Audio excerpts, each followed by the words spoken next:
कोकणी माणूस हा तसा फार सहनशील. सरकार किंवा प्रशासनाकडूनही कोकणी माणसाच्या फार अपेक्षा नसतात. रखडलेला मुंबई गोवा महामार्ग असो, अवकाळी पावसामुळे झालेला आंबा किंवा काजू पिकांचं नुकसान असो, आसमानी आणि सुलतानी संकटांनी कायमच कोकणी माणसाची परीक्षा घेतली आहे.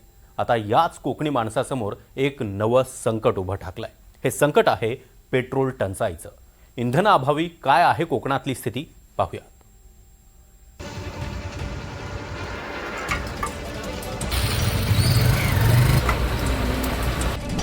कोकणावर घोंगावतंय मोठं संकट. पर्यटक आणि चाकरमान्यांच्या गर्दीमुळे भीषण इंधन टंचाई. पेट्रोलसाठी लावाव्या लागतायत लांबच लांब रांगा. राज्याच्या इतर जिल्ह्यातही इंधन टंचाई. मे महिन्यात तुम्ही कोकणात किंवा गोव्याला फिरायचा प्लॅन करत असाल तर जरा थांबा, कारण कोकणातल्या बहुतांश पेट्रोल पंपांवर सध्या असे नो पेट्रोलचे बोर्ड लागले आहेत. 2 दिवसांपूर्वी पंतप्रधान नरेंद्र मोदींनी इंधनाचा वापर जपून करण्याचं आवाहन केलं होतं. त्यामुळे भविष्यात इंधन टंचाईला सामोरं जावं लागण्याचे संकेत मिळत असतानाच महाराष्ट्रातल्या बहुतांश जिल्ह्यात आणि त्यातही कोकणात आतापासूनच इंधन टंचाई जाणवू लागली आहे.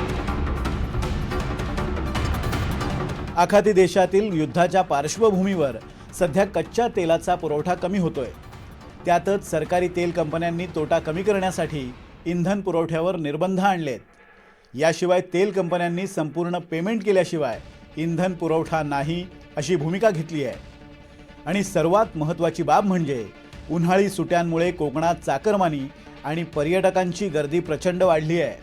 त्यामुळे रायगड, रत्नागिरी आणि सिंधुदुर्गातल्या इंधन पुरवठ्यावर प्रचंड ताण आलाय. बहुतांश पेट्रोल पंपावर तेल कंपन्यांकडून पुरेसा इंधन पुरवठा केला जात नाही. पूर्वी दररोज किमान 1 टँकर पेट्रोल पंपांना पुरवला जात होता, पण आता 1 दिवसाआड फक्त अर्धा टँकर तेलाचा पुरवठा केला जातोय. त्यामुळे पंपावर पेट्रोल येताच लोक आपापल्या गाड्या घेऊन पंपावर अशी गर्दी करतायत. एकीकडे डिझेल आणि पेट्रोल मिळत नाही आहे, त्यातच CNG गॅससाठी सुद्धा 3 ते 4 तास रांगा लावाव्या लागत आहेत. त्यामुळे मे महिन्याच्या सुट्टीत गावी आलेले चाकरमानी आणि पर्यटकांनाही मोठ्या अडचणींचा सामना करावा लागतोय. आता गणपतीपुळ्याला फिरायला गेलो होतो, गर्दी तर भरपूर आहे म्हणा फिरायला, पण इथे पेट्रोलचे खूप वांदे आलेत.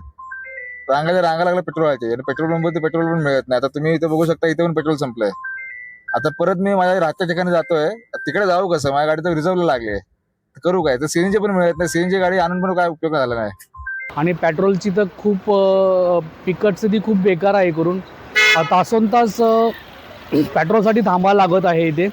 आणि आता जस्ट आम्ही इथे रत्नागिरीला आहे आणि 1000चं इथे पेट्रोल देत आहे करून, आणि आम्ही चाललो आहे राजापूरला करून.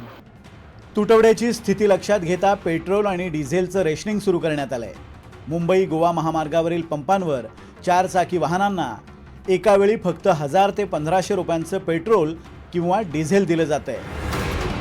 आम्ही कालपासून आपल्याकडे पंप ट्राय झालेला आहे. आम्ही सोमवारी मागणी केलेली होती पेट्रोल डिझेलसाठी, परंतु काल आणि सोमवारी डिझेल काय आपल्याकडे आलेलं नाही. पेट्रोल डिझेल आज आपली गाडी भरली आहे. आज संध्याकाळी 6:30-7 पर्यंत गाडी आपल्या पंपामध्ये हजर होईल. आज संध्याकाळी 7:30 नंतर पंप आपला सुरळीत चालू होईल पेट्रोल डिझेल. पण 2 दिवस जे पर्यटक आले त्यांची खूपच गैरसोय झालेली आहे. सध्या कोकणातल्या पंपांवर कंपन्यांकडून एका दिवसाआड अर्धा टँकर पेट्रोल पुरवलं जात आहे. त्यामुळे अनेक पंपांवर नो पेट्रोलचे बोर्ड्स लागले आहेत. परिणामी स्थिती पूर्वपदावर येत नाही तोवर शक्य असल्यास आपले सुट्टीकालीन पर्यटनाचे कोकणातले प्लॅन्स रद्द करा, किंवा फिरायला जाणार असालच तर निघताना किमान इंधनाचा पुरेसा साठा सोबत ठेवा.